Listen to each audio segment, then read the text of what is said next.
Hello guys, today I'm going to show you a crazy chess trick which got its name from English chess player Joseph Blackburn.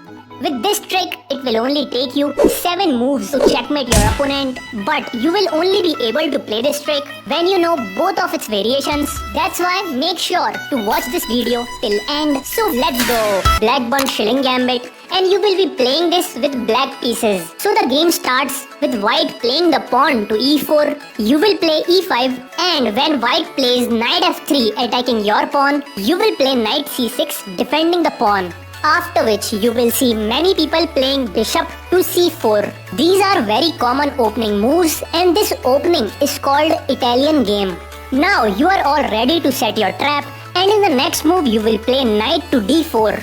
After moving your knight, you left the pawn hanging, and now you are inviting him to capture it. Here 90% of people get tempted, they see a free pawn and they capture it. With this move, white has fallen for our trap. Let me show you how. In the next move, you will play queen to g5. This attacks the knight but also attacks the pawn on g2. In this position, you will see most of the people simply capturing the pawn with their knight. Cause he not only saved the knight, but now he's also attacking our rook as well as queen. Here, your opponent might think he's going to win, but as a matter of fact, he's completely lost. In the next move, you will capture the pawn, threatening to take his rook. So white really has one option to save the rook, which is moving it to the f1 square. Then you will take his pawn with queen, which also put his king in check. Now king can't move and he can't block with the queen because it will be captured by our knight. So the only move left is to block the check with bishop. Now it's time to shock your opponent. You will play knight to f3. With this move, white king is fully trapped. He can't take our knight cause the bishop is pinned. And in just 7 moves, we have checkmated the white king. If we just go back and let's suppose in this position, white instead of saving his rook, captures your rook with his knight.